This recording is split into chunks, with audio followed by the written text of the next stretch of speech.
Porque que acontece? Quando a gente chega no médico, o que acontece em regra? O que acontece no geral quando a gente chega no médico? O médico olha para o paciente como um conjunto de sintomas para que ele prescreva um fármaco. E a medicina não é só isso. A medicina não é baseada em evidências. A medicina é baseada naquilo que nos torna humanos. É a gente, como médico, como profissional de saúde, ser capaz de olhar para aquele paciente que está ali na nossa frente, com todos os seus dramas, com seus sofrimentos, com suas preocupações, com suas dores, e que na maior parte das vezes eles não têm ninguém a quem recorrer, senão a gente, e tirá-los de um lugar melhor, tirá-los de um lugar pior e colocá-los num lugar melhor. Isso é que é ser médico, né? A medicina ela não é baseada em evidências. A medicina é baseada naquilo que nos torna humanos. E eu acho que é por aí que eu decidi escrever o livro. Entendi. Tem um economista que fala que a gente nunca está buscando o melhor, né? A gente está buscando fugir do pior. E aí você acho que tem muito a ver com isso que você falou. Esse cara aqui falou, gravei um episódio com ele, mas no episódio do pessoal, que também é da mesma faculdade que vocês dois, pessoal do Prática de Plantão, beijo, Gui e Carlinhos. Eles não puderam ver que o Gui tá numa reunião de catequese e não tinha como adiar. E aí ele ficou triste pra caramba. Ficou... Vamos ver se ele liga. Desculpas por não estar aqui, mas o cara O cara tem um fanzaço. Esse cara tava falando sobre o fármaco como fim e não como meio. Né, Marquinhos? Quer falar um pouquinho sobre isso? Assim, cara, eu tô tendo uma experiência de internato em medicina de família e comunidade, né? Então, a gente se depara com alguns casos de alguns pacientes psiquiátricos. E eu tive a oportunidade de fazer uma visita a um determinado paciente que ele tinha uma fonte de sofrimento muito dura, porque ele viu a mãe morrer, né? Sangrar até morrer na frente dele e tal. E eu fui acompanhado, pasme, por uma profissional, né? Com todas as credenciais de psiquiatria, RQE e tudo mais. E a gente foi lá, em 10 minutos, 15 minutos de conversa na casa dele, porque ele não sai de casa. Eu senti que ele piorou muito do quadro quando a gente encontrou, porque ele esperava muito mais e ele só saiu com um ajuste de fármaco. E aí, né, graças a Deus, a gente ali tem o nosso grupo da certificação, tem um monte de gente disposto a ajudar com esse olhar que você falou.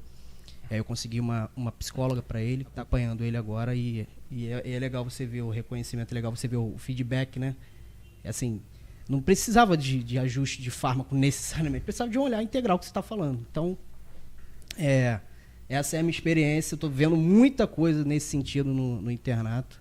Estou gostando muito, inclusive, de medicina, família e comunidade, que a gente vai lá em loco, a gente olha realmente a realidade das pessoas, não é aquela coisa de consultório, você vai lá, você entra nas comunidades, você passa, você olha a realidade.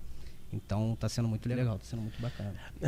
Gil, você já escolheu a tua especialidade? É bizarro, né? Porque a gente também tava falando sobre isso.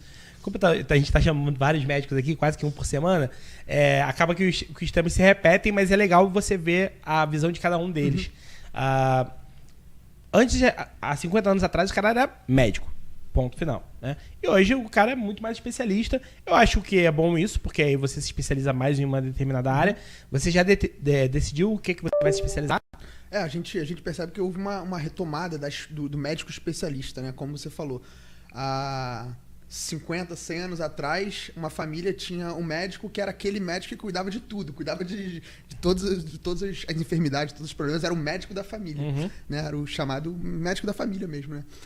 E hoje a gente vê cada vez maior uma especialização dos médicos, os profissionais de saúde, os médicos, e os profissionais de saúde no geral, nutricionistas também. A gente vê hoje nutricionista voltado para medicina esportiva, nutricionista hoje voltado para nutrição, voltada para saúde mental. A gente vê uma especialização cada vez maior. Eu acho isso bom sobre certo aspecto, só que sobre outro aspecto, quando o médico ele é incapaz de perceber que ele necessita, ainda que ele seja um especialista, articular com outras especialidades o conhecimento que ele tem, articular aquele conhecimento que ele tem, que é específico, mas articular com outras áreas da medicina, com a fisiologia cardiovascular, mesmo que ele seja, por exemplo, urologista, ou com a fisiologia endócrina, mesmo que ele seja psiquiatra.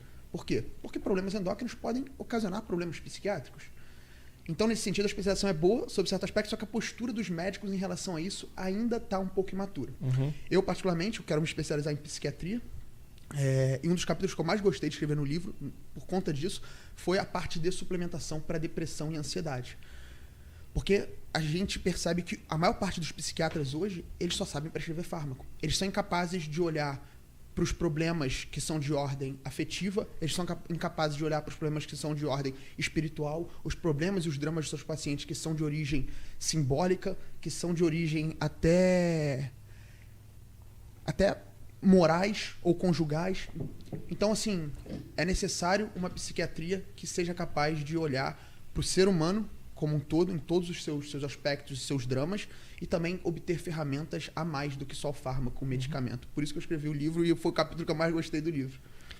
Não tem como falar de Gil sem falar de Ítalo, né? Eu tô só pegando vou só pegar um gancho aqui, né, desse feedback da certificação, né? Eu fiz. Você fez a certificação também? Tô fazendo, inclusive, teve caso clínico, tava ouvindo caso clínico agora.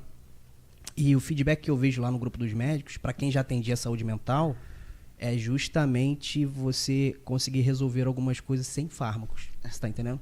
Esse é o feedback. Não que o fármaco seja dispensável. Não, tenho aqui um novo método revolucionário. Não é isso. É porque, às vezes, a abordagem inicial do cara já estava automatizada pro fármaco. Você tá entendendo? Então, hoje, o feedback que eu vejo a galera comentar bastante é isso. E não tem como falar, assim, disso sem falar do Ítalo, realmente, né? Como é que começou essa tua relação com o Ítalo no Marcílio? Como é que ele te influenciou? Como é que o que você traz? Enfim, fala um pouquinho dessa relação com ele. Eu conheci o Ítalo Marcílio. Vamos lá, do começo, como é que conheceu essa história toda? Eu tinha 16 para 17 anos e eu estava passando por uma depressão relativamente grave na época. Tinha algum fundo ou... Não tinha um objeto claro. Uma boa parte dos transtornos depressivos, às vezes não tem um objeto claro. Às vezes a pessoa tá tudo bem, a vida da pessoa tá boa, tá numa boa... Às vezes, por exemplo, um marido, ele tem uma esposa boa, bons filhos, num bom colégio, com um bom emprego, tá tudo bem. Mas ele não consegue incorporar aquilo ali, organizar aquilo ali no universo interior dele, tá deprimido. Pode ter razões orgânicas, razões existenciais nesse sentido. Então, eu tava deprimido, não tinha um objeto muito claro. E eu lembro que minha mãe ia todos os dias para São Francisco de Paula, que é a igreja que ela tem um grupo de oração, que ela frequenta a missa diariamente. Minha mãe ia todos os dias lá para São Francisco de Paula e rezava, pedia a Nossa Senhora para um médico para ajudar o filho dela. Todos os dias. Dia após dia, ela ia lá pedir um médico para ajudar o filho dela. E ela via sempre um jovem sentado ali na São Francisco de Paula, bem arrumado, bem vestido, sempre sentado ali todos os dias também na missa com ela. E ali, certo momento, um dia, a amiga dela falou desse jovem para minha mãe. Falou, que é o doutor Ítalo, cardiologista. Aí minha mãe, putz, precisava de um psiquiatra para ajudar meu filho. Aí a amiga dela, ele é cardiologista. Aí minha mãe, que pena. Passou um tempo. Poucas semanas depois, minha mãe cruza com esse jovem. E conversando 5 minutos com esse jovem, ele, oi, tudo bom? Que meu nome é Ítalo Marcílio, eu sou médico psiquiatra. Ela, você é psiquiatra? Eu precisava de um psiquiatra para ajudar meu filho. E aí ela sentiu que Nossa Senhora ouviu as orações dela. E ela conversou algumas horas com o Ítalo ali na igreja de São Francisco de Paula.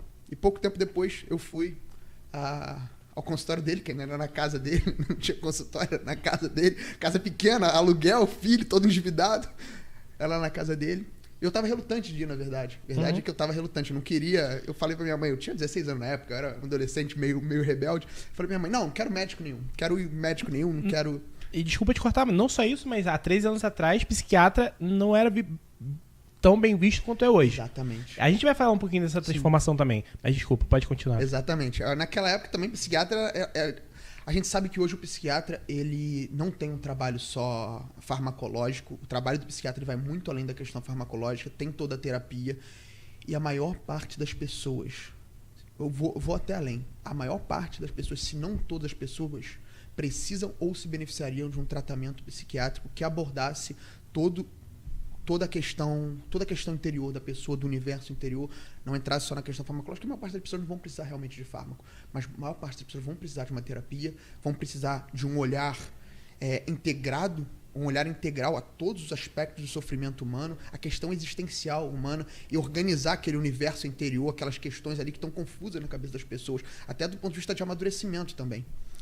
Então eu lembro que naquela época, eu estava relutante para ir, mas eu fui lá, conversei com ele, não lembro exatamente o que eu falei, mas tem uma coisa que ele falou que eu, no final, eu disse assim, cara, gostei desse cara. E aí voltei lá, fui voltando.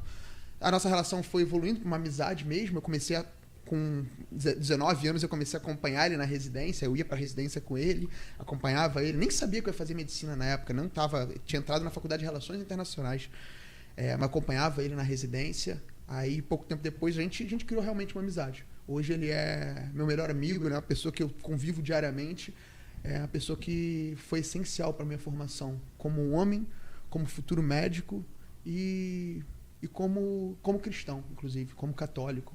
Foi essencial na minha formação como um todo. Fala, pessoal, esse foi um corte do Tudão Cast, tá? Se você gostou dessa história, dá uma olhada no episódio completo que tá aqui na descrição do canal. E lá no canal a gente tem muito mais histórias maneiras como essa. Dá uma curtidinha lá, assina o canal. Fico por aqui, até mais. Valeu!